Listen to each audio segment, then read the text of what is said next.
Kamu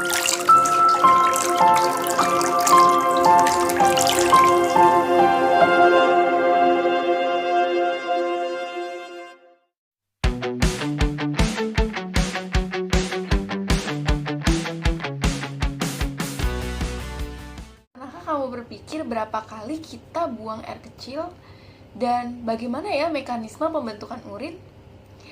Untuk penjelasannya, kita akan bahas di sistem ekskresi. Simak penjelasannya ya.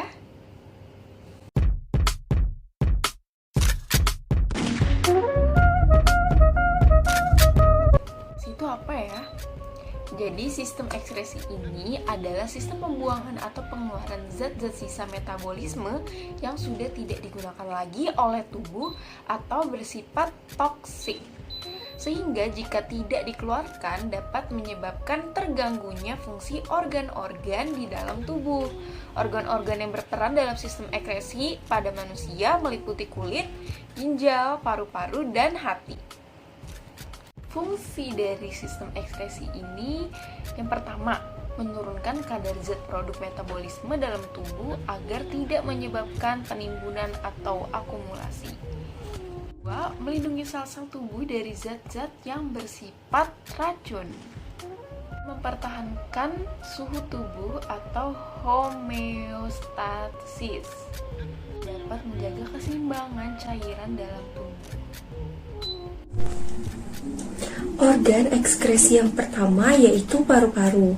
Paru-paru selain berperan sebagai organ pernapasan, juga berperan sebagai organ ekskresi karena mengeluarkan sisa metabolisme berupa karbon dioksida atau CO2 dan uap air atau H2O.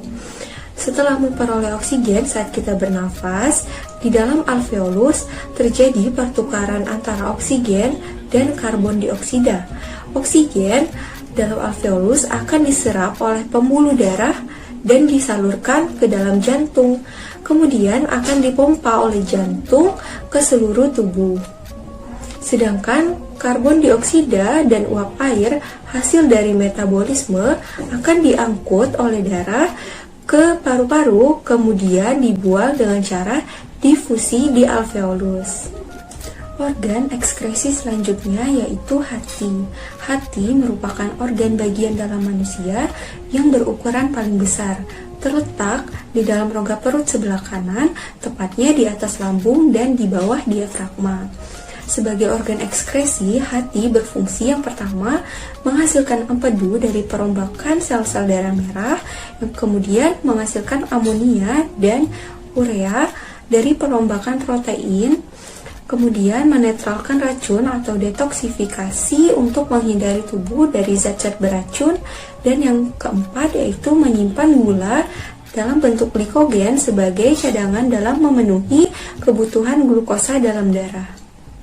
Sebagai organ ekskresi, hati mampu memproduksi cairan empedu dengan cara merombak hemoglobin dalam sel darah merah yang sudah tua menjadi hemin, zat besi, dan globin.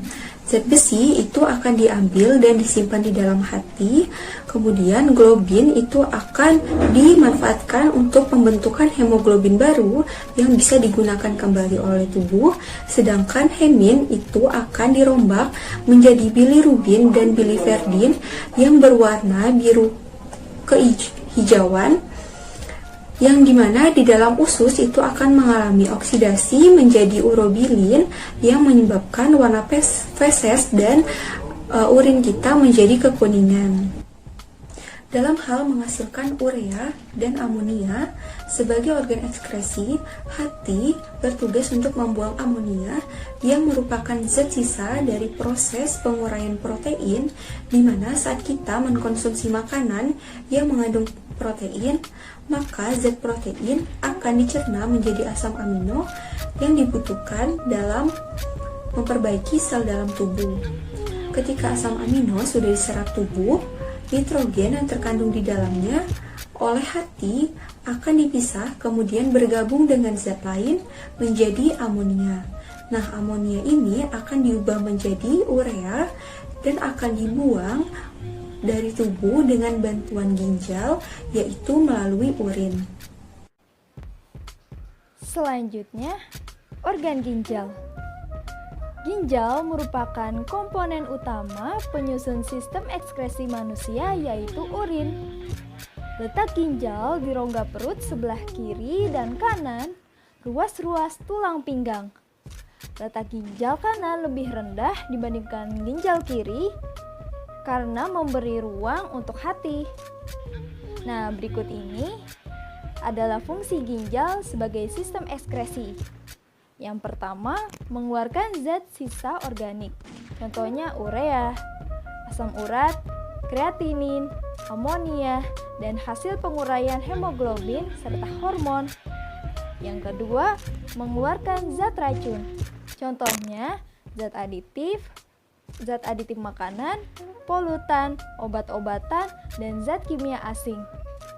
Yang ketiga, mengatur keseimbangan konsentrasi ion-ion penting di dalam tubuh seperti natrium, kalium, kalsium, magnesium, fosfat, dan sulfat.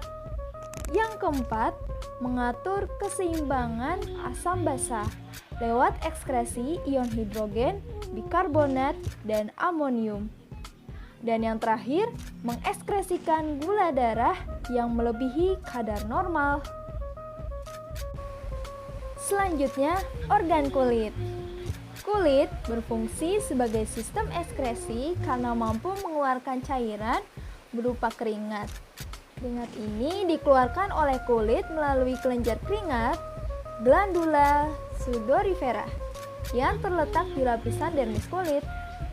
Mekanisme keluarnya keringat, apabila suhu meningkat lebih dari suhu normal, pembuluh darah akan melebar dan aktivitas pembuluh tersebut dikirimkan ke hipotalamus berupa sinyal, dan hipotalamus akan merangsang untuk melakukan serangkaian mekanisme untuk mempertahankan suhu dengan menurunkan produksi panas dan meningkatkan pengeluaran keringat yang mengandung air, garam, serta ion-ion seperti Na+, sehingga suhu kembali pada keadaan normal. Selanjutnya, mekanisme sistem ekskresi pada ginjal.